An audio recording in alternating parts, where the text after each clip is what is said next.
اسی سال کے مطابق ہمیں علم اس کا ہونا چاہیے۔ بڑے مقدس مہینے ہوا کرتے ہیں۔ ابھی اس سے پہلے ذی الحجہ کا مہینہ تھا جو ہماری نظروں کے سامنے سے گزرا، بڑا بابرکت مہینہ تھا۔ اب اس کے بعد اللہ عز و جل نے محرم الحرام کا مہینہ عطا فرمایا ہے۔ محرم، اس کے بعد سفر، پھر ربیع الاول کا مہینہ۔ یہ مسلمانوں کی نظروں سے پوشیدہ نہیں کہ آپ علیہ الصلاۃ والسلام کا وجود ربیع الاول کے مہینے کے اندر ہوا۔ کائنات کے پیغمبر کی تخلیق اللہ تبارک و تعالیٰ نے آپ کو مبعوث فرمایا تو یہ ربیع الاول کا مہینہ تھا۔ اسی طرح اگر ہم ان مہینوں کو دیکھتے جائیں، محرم، سفر، ربیع الاول، ربیع الثانی، یہی مہینے آتے، پھر رجب آئے گا، شعبان آئے گا، رمضان آ جائے گا، شوال آ جائے گا۔ لیکن ہمیں ان مہینے سے کوئی سروکار ہوتا نہیں ہے، چونکہ ہمارا رواج، ہمارے عرف کے اندر اس کا رواج نہیں ہے، ہم نے اس کو عادت کے اندر نہیں لائے۔ ہم جب بھی اپنے بچوں کو مہینے یاد کراتے ہیں تو بچے کو سب سے پہلے ہم جنوری، فروری یاد کراتے ہیں، اس لیے کہ ہمارے اندر اس کی اہمیت ہے،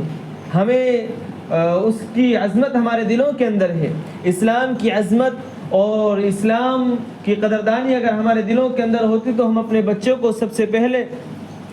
کلمہ سکھاتے، ہم اس کو دین کی صحیح بات سکھاتے، دین کی تعلیم اس کو دیتے، تو یہ ہمارے لیے باعث فخر ہوتا۔ بہرحال محرم الحرام کا مہینہ ہے، بڑا بابرکت مہینہ ہے، مقدس مہینہ ہے، اور یہ مہینہ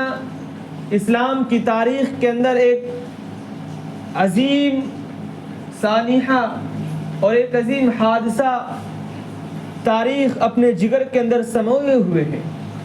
اس مہینے کی عظمت اور اس مہینے کا تقدس اپنی جگہ ہے، لیکن عالم اسلام پر اور مسلمانوں کے اوپر اس مہینے کے اندر ایک حادثہ اور ایک عظیم سانحہ وہ بھی گزرا ہے کہ آسمان بھی اس دن نالا تھا، زمین بھی حیرت و تجسس میں تھی، اور انسانیت مارے شرم کے سر جھکائے ہوئے تھی کہ جس مقدس مہینے کے اندر جس مقدس ہستی کے ساتھ وہ واقعہ پیش آیا، وہ واقعہ آج خطیب بیان کرتا ہے تو اس کی آنکھوں سے آنسو نہیں تھمتے ہیں۔ وہ تصورات، وہ تخیلات، وہ تفکرات کے اندر جب وہ گھرتا ہے، وہ پڑھتا ہے، اور جب ان واقعات کو پڑھتا ہے تو آنکھیں ضرور نم ہوتی ہیں کہ شاید دنیا کے اندر ایسی کہانی بھی ہو سکتی ہے، شاید اپنے بھی بغاوت پر کبھی اتر آتے ہیں، شاید مسلمانوں کے اندر اس قدر بھی تنازعات کی شکل کبھی پیدا ہوئی ہے،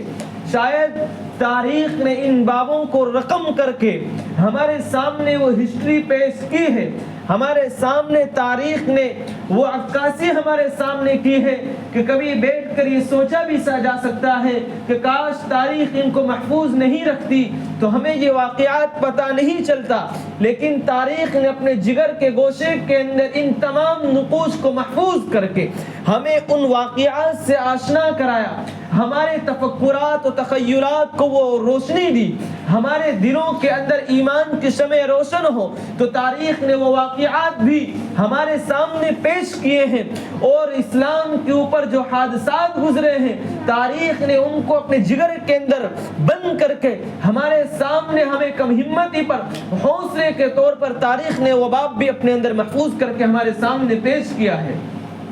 تاریخ اپنے اندر ہر بات کو سموئے ہوئے ہیں، اور ہر تاریخ نے اسلام کے اوپر جو واقعات پیش آئے، اسلام کے اوپر جو حادثات پیش آئے، جناب نبی کریم صلی اللہ علیہ وسلم کی بعثت سے لے کر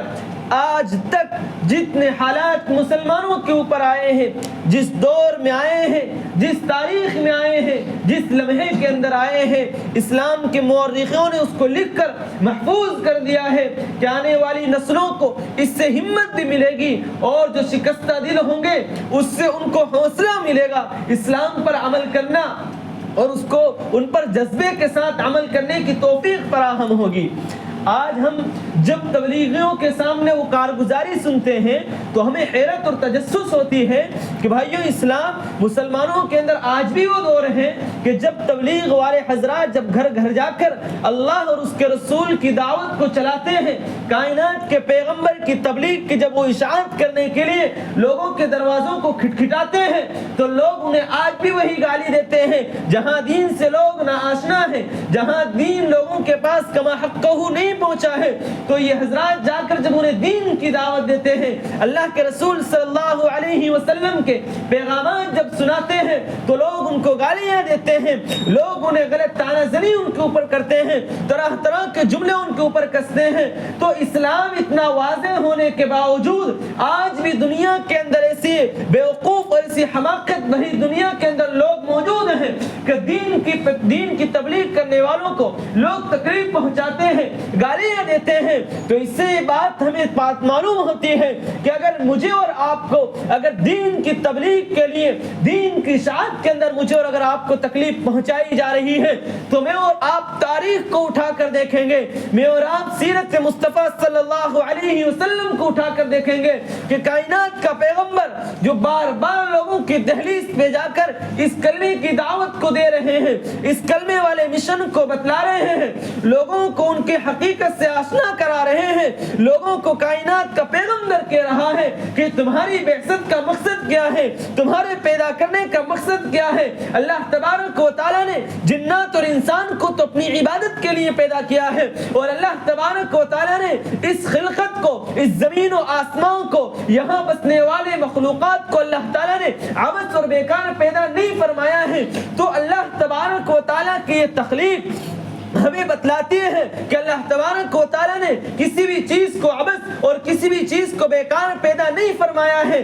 تو اب جب کائنات کے پیغمبر نے دین کی تبلیغ کی ہے تو آپ کو روڑے لگے ہیں، آپ کو تکلیف پہنچائی گئی ہے، آپ کو مارا گیا ہے، آپ کے دندان مبارک احد کے اندر شہید کیے گئے ہیں، آپ کو زخم پہنچایا گیا ہے، اور آپ کے سامنے آپ کے چچا حمزہ کا کلیجہ چیر کر چبایا گیا ہے، اور آپ کو زخم پہنچائے گئے ہیں، آپ کی لہو، آپ کے ٹخنوں کو لہو، آپ کے ٹخنوں پر لہو کو بہایا گیا ہے، یہ تکلیف آپ کو پہنچائی گئی ہے۔ تو جب ہمیں دین کے راستے پر تکلیف پہنچائی جائے، جب ہمیں ہمارے دین کے راستے میں کانٹے بچھائے جائیں تو اٹھانا پڑتا ہے ہمیں تاریخ محمد کو، اٹھانا پڑتا ہے سیرت محمد صلی اللہ علیہ وسلم کو، جس سے مجھے اور آپ کو حوصلہ ملتا ہے، جذبہ ملتا ہے، قوت ملتی ہے، استقامت ملتی ہے، اور یہ کہنے کو پڑتا ہے کہ کائنات کے پیغمبر صلی اللہ علیہ وسلم کو جو زخم پہنچائے گئے ہیں، جو مصیبت آپ پر پہنچائی گئی ہے، وہ مصیبت ہم پر تو ایک ذرے کے برابر نہیں ہے۔ کائنات کے پیغمبر کی مصیبتوں کو رکھا جائے، کائنات کے پیغمبر کو غموں کو رکھا جائے، آپ کے ستائے ہوئے آپ کی تکالیف کو ایک پردے کے اندر رکھا جائے، اور کائنات کے تمام انبیاءوں کی ایک جگہ ان کی پریشانی، ان کی تکالیف، ان کی مصیبتوں کو رکھا جائے۔ میرا اور آپ کا ایمان ہے آمنہ کے لال ذرہ یتیم حضرت محمد مصطفیٰ صلی اللہ علیہ وسلم کی تکلیف کا پلہ جھک جائے گا۔ آپ کی تکلیف اس لیے بڑھ گئی ہے، آپ کائنات کے پیغمبر ہیں، آپ کو وجود اللہ نے اس وقت دیا ہے جب کسی کو اللہ تبارک و تعالیٰ نے وجود نہیں بخشا ہے، آپ کو نبوت اس وقت مل گئی ہے جبکہ حضرت آدم تو پیدا بھی نہیں ہوئے ہیں، اللہ تبارک و تعالیٰ نے آپ کو نبوت عطا فرما دی ہے، اللہ تبارک و تعالیٰ نے آپ کو نبوت عطا فرما دی ہے، آپ کو مقام عطا فرما دیا ہے، آپ کو مرتبہ عطا فرما دیا ہے۔ اب جب مجھے اور آپ کو اس راہ کے اندر اگر کوئی تکلیف پہنچتی ہے تو تاریخ پر ہمیں نظر دوڑا کر ہمیں اپنے استقامت اور ہمیں اپنے دین پر جمنے کے لیے ہمیں یہ بہترین حوصلہ اور بہترین ذریعہ ملتا ہے کہ ہم سے زیادہ تو ہمارے نبی کو تکلیف پہنچائی گئی ہے، لہٰذا ہمیں یہ تکلیف پہنچائی گئی، ہمیں تو اس کو سمجھیں کہ ہمیں پھول برسائے جا رہے ہیں۔ وہ جو گالیاں سن کر دعائیں دیتا تھا، جس کا بچھونا، جس کا اوڑھنا بچھونا کانٹا تھا، جن کے یہاں لوگوں نے راستوں میں کانٹے بچھائے ہیں، کائنات کے پیغمبر کی تبلیغ کا حال یہ تھا۔ اگر میں اور آپ گاڑیوں پر گھوم رہے ہیں، عیش و آرائش کے ساتھ زندگی گزر رہی ہے، بارش کا موسم ہے، گھر کے اندر بیٹھے ہوئے ہیں، نہ پانی کا ایک قطرہ آتا ہے، نہ سردی لگتی ہے، سردی کے موسم میں، نہ گرمی کے موسم میں گرمی لگتی ہے، ہمارے پاس تمام آلات موجود ہیں۔ اگر آج کے زمانے کے اندر پرانے بادشاہ اگر اٹھ کر قبروں سے اگر اٹھ کر آ جائیں اور اگر وہ یہ دیکھیں کہ آپ کے پاس بہترین کولر ہے, بہترین پنکھا ہے, بہترین چھت والے گھر ہیں, وہ زمانے کے بادشاہ ایسے تھے جن کے پاس تو ہوا کرنے کے لیے ہاتھ والے پنکھے ہوا کرتے تھے, ان کے وہاں تو وہ چھت میسر نہیں ہوا کرتی تھی, وہ قالین میسر نہیں ہوا کرتی تھی. اللہ تبارک و تعالیٰ نے آج جو غریب سے غریب انسان کو جو اللہ تبارک و تعالیٰ نے سہولت عطا فرمائی ہے وہ گزشتہ کے بادشاہ کو بھی میسر نہیں ہوئی تھی. لیکن پھر بھی زبان پر شکر نہیں, لیکن پھر بھی زبان پر اللہ تبارک و تعالیٰ کی حمد نہیں, تحمید نہیں, صرف شکوہ صرف شکوہ صرف شکوہ. تو اللہ تبارک و تعالیٰ فرماتے ہیں لئن شکرتم ولئن کفرتم ان عذابی لشدید, کہ اگر تم میری نعمتوں پر شکر گزاری کرو گے تو میں تمہاری نعمتوں میں اضافہ کر دوں گا, اور اگر تم میری نعمتوں کی ناشکری کرو گے تو پھر میں تمہارے لیے دردناک عذاب اللہ تبارک و تعالیٰ کے یہاں تیار ہے. بہرحال ہمیں اللہ تبارک و تعالیٰ کی نعمتوں پر شکر گزاری کرنی چاہیے. اللہ تبارک و تعالیٰ نے ہمیں جو دیا ہے, اللہ تبارک و تعالیٰ نے جو فراوانی دی ہے, اللہ تبارک و تعالیٰ نے جو عطیات ہمیں دیے ہیں, اللہ تبارک و تعالیٰ کا ہم پر اس پر شکر ادا کرنا چاہیے. روزانہ یہ 2 رکعت نماز پڑھنے کا اہتمام فرمائیں کہ جب عشاء کی نماز پڑھ لی تو 2 رکعت نماز صلاۃ الشکر ادا کریں کہ اللہ تبارک و تعالیٰ تو نے ہمیں سانس لینے کے لیے بہترین ہوا فراہم کی, چلنے کے لیے پیر دی, پکڑنے کے لیے ہاتھ دی, بولنے کے لیے زبان دی, دیکھنے کے لیے آنکھ دی. اگر اس میں سے کسی بھی ذرہ برابر اگر تکلیف ہو تو انسان کا پورا جسم یہ بے چین ہوا کرتا ہے. لیکن اللہ تبارک و تعالیٰ نے ہمیں اتنی آرائش اور اتنا آسائش دی ہے تو ضرور اللہ تبارک و تعالیٰ کا شکر ہمیں ادا کرنا چاہیے. اللہ تبارک ہاتھ اٹھائیں تو اللہ تبارک و تعالیٰ کا شکر ادا کریں, اللہ تبارک و تعالیٰ پر نعمتوں پر شکر ادا کریں. وَإِن تَعُدُّوا نِعْمَةَ اللَّهِ لَتُحْصُوهَا, اگر میں اور آپ اللہ تبارک و تعالیٰ کی نعمتوں کو شمار کریں تو اللہ تبارک و تعالیٰ کی نعمتوں کو ہم شمار نہیں کر سکتے ہیں.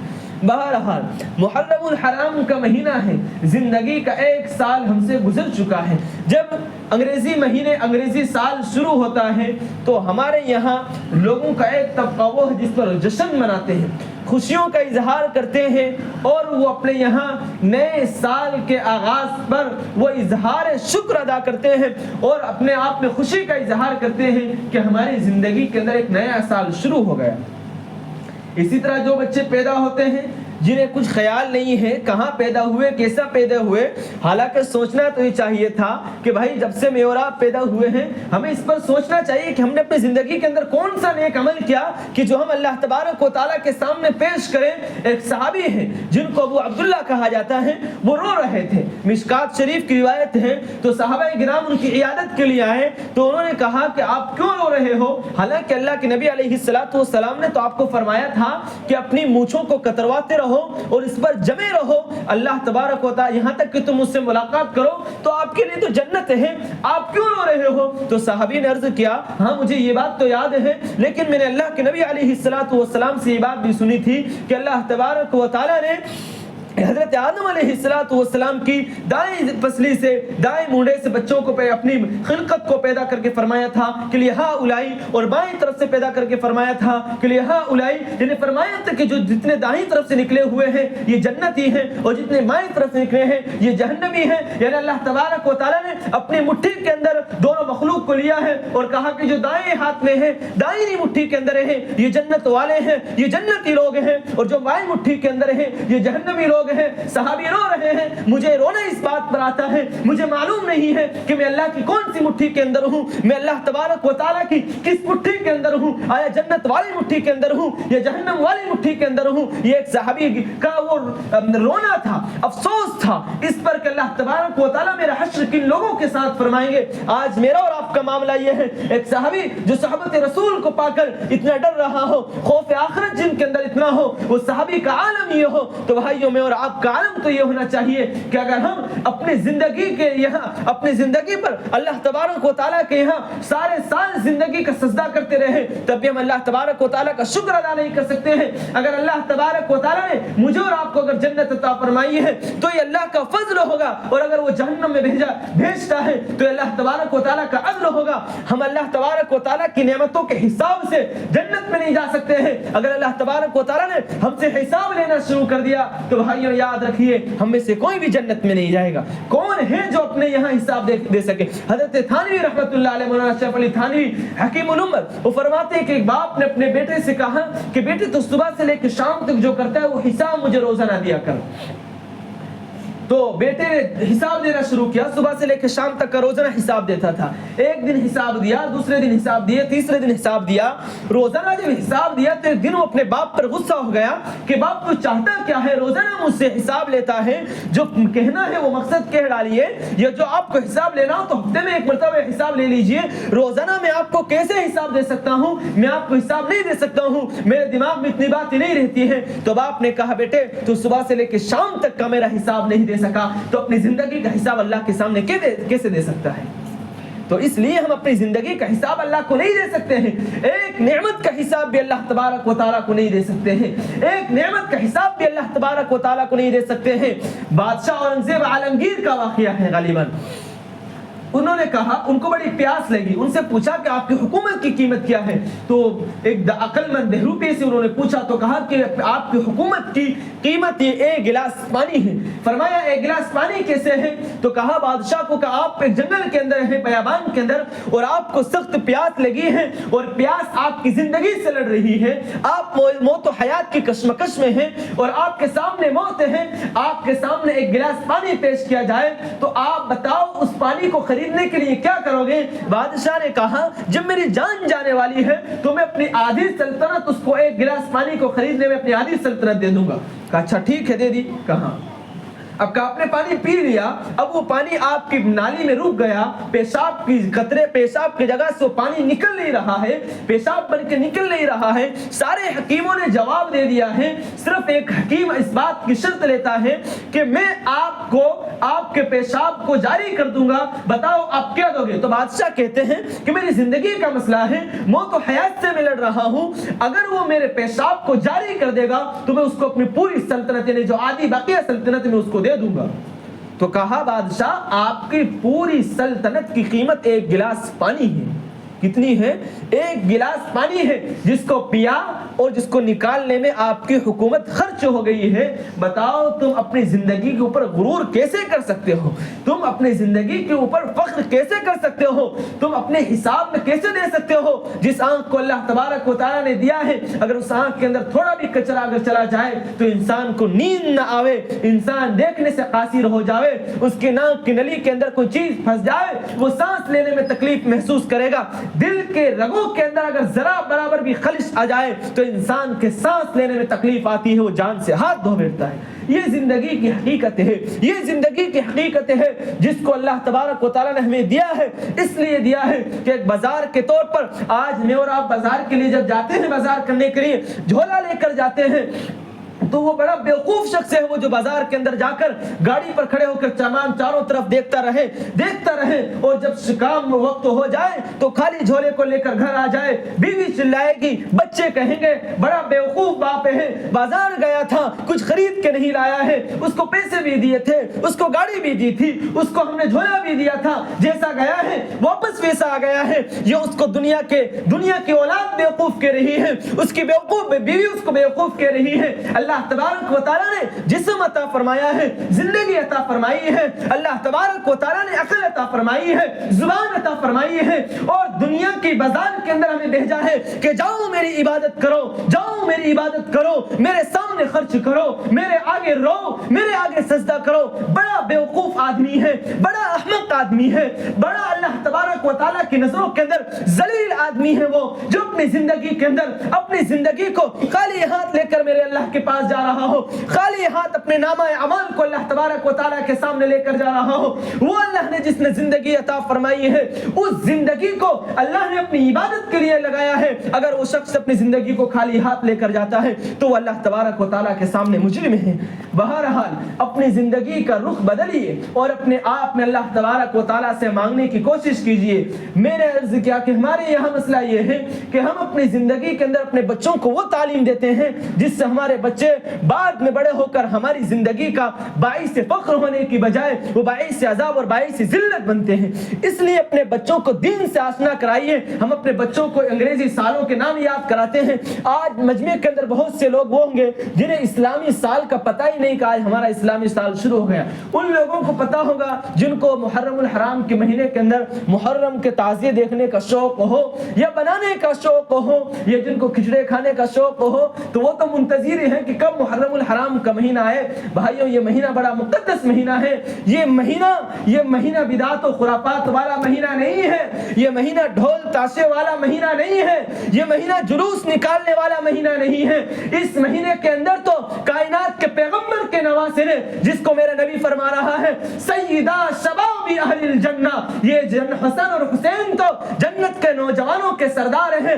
میرا نبی ان کے سینوں، ان کے پیشانی پر بوسہ لے رہا ہو. میرا نبی جن کو اپنے کاندھوں پر بٹھا کر سواری کرا رہا ہو. ایک صحابی نے دیکھا اللہ کے نبی آپ کے کاندھے پر سواری ہے، آپ اپنے بچوں کو کندھے پر بٹھا رہے ہو. عرب کے اندر یہ رواج تھا، بچوں کو چومنا عیب تھا، بچوں کو گودی بٹھانا عیب سمجھا جاتا تھا. کائنات کا پیغمبر حسن و حسین کو لے کر جا رہے ہیں. صحابی نے کہا کہ اللہ کے نبی آپ کے اوپر تو سوار بیٹھے ہیں، سوار تو دیکھو، سواری کو تو دیکھو. تو اللہ کے نبی نے فرمایا تم سواری کو دیکھ رہے ہو، ارے ان پر ہونے والے سوار کو تو دیکھو، یہ جنت کے نوجوانوں کے سردار ہیں. اسی مہینے کے اندر یزید ظالم اور ملعون کی حکومت کے باشندوں نے امام حسین رضی اللہ تعالی عنہ کو قتل کیا تھا، شہید کیا تھا. آپ کی عورتوں کو شہید کیا تھا، آپ کے بچوں کو شہید کیا تھا. بڑے ملعون لوگ ہیں وہ جو اس مہینے کے اندر امام حسین کے نام پر ڈھول تاشا بجا کر امام حسین کی بے حرمتی کرتے ہیں، روزے حسین کی بے حرمتی کرتے ہیں. ہونا تو یہ چاہیے تھا کہ امام حسین کے نام پر قرآن پڑھ کے بخشا جاتا. ہونا تو یہ چاہیے تھا امام حسین کے نام پر صدقہ و خیرات کیا جاتا. ہونا تو یہ چاہیے تھا امام حسین کے لیے دعائیں کی جاتی. ہونا تو یہ چاہیے تھا کہ کردار حسین میرے اور آپ کے اندر آئے. ہونا تو یہ چاہیے تھا کہ اپنے ماں و بہنوں کے تقدس کے لیے جس طرح امام حسین نے اپنی جان کو گوایا ہے، اپنے آپ کو پیش کیا ہے. ہونا تو یہ چاہیے تھا میں اپنی بہن کا تقدس سنبھالوں، میں اپنی ماں کا تقدس سنبھالوں، میں اپنے بیٹوں کا تقدس سنبھالوں. یہ امام حسین کی تاریخ کا ورق تھا، یہ امام حسین کی زندگی کا ورق تھا کہ امام حسین میدان کربلا کے اندر کھڑے ہوئے ہیں اور امام حسین کو کہا آپ پھر جائیے، آپ یزید کی بیعت کر لیجئے، آپ یزید کو خلیفہ تسلیم کر لیجئے. امام حسین نے کہا ظالم کو میں خلیفہ تسلیم کیسے کر سکتا ہوں جو میرے نبی کا دین کا دشمن ہو، جو میرے نبی کے دین کے پرچ چھڑانے والا ہو، جو میرے نبی کے دین میں تحریف کرنے والا ہو، جو ملعون ہو، جو فاسق ہو، جو فاجر ہو، میں اس کو اپنا رہبر کیسے مان لوں. امام حسین تو ان کے لیے نکلے ہیں، ان کے خلاف نکلے ہیں. قوم کا وہ نوجوان محرم الحرام کے مہینے کے اوپر کالے کپڑے پہن کے نکلتا ہے، اپنے آپ میں امام حسین کو کہنے والا نکلتا ہے اور ہر کام کے شروع میں یا حسین کہتا ہے یا علی مدد کہتا ہے. اللہ کو چھوڑ کر امام حسین سے مدد مانگ رہے ہو، اللہ کو چھوڑ کر علی سے مدد مانگ رہے ہو. علی اگر مدد کرنے والے ہوتے علی کو شہید نہ کیا جاتا. امام حسین اگر مدد کرنے والے ہوتے، امام حسین اگر غیب کی بات جاننے والے ہوتے، اگر امام حسین غوث اعظم ہوتے تو امام حسین کبھی کربلا کے اندر شہید نہ ہوتے. وہ اپنے خود مختاری پر خود قائل نہیں تھے، اللہ تبارک و تعالیٰ کے عمر گزیدہ بندے تھے، نبی کے نواسے تھے، لیکن ان کو شہید کیا گیا اس محرم الحرام کے مہینے کے اندر. جس محرم الحرام کے مہینے کا بھائیوں میں اور آپ بڑی بے دردی کے ساتھ بے حرمتی کرتے ہیں، بڑی بے دردی کے ساتھ امام حسین کا نام لے کر امام حسین کے تقدس کو پامال کرتے ہیں. اس لیے آپ آج سارے اس بات کا تہیہ فرمائیے کہ انشاءاللہ اس مہینے کو عظمت کے ساتھ، عزت کے ساتھ، احترام کے ساتھ گزاریں گے نا انشاءاللہ. امام حسین کا کردار پیدا کریں گے نا انشاءاللہ، دین پر ثابت قدم رہیں گے نا انشاءاللہ. اللہ تبارک و تعالی ہم سب کو امام حسین کے نقش قدم پر چلنے کی توفیق و سعادت عطا فرمائی. آئندہ بقیہ بات انشاءاللہ اگلے جمعے میں.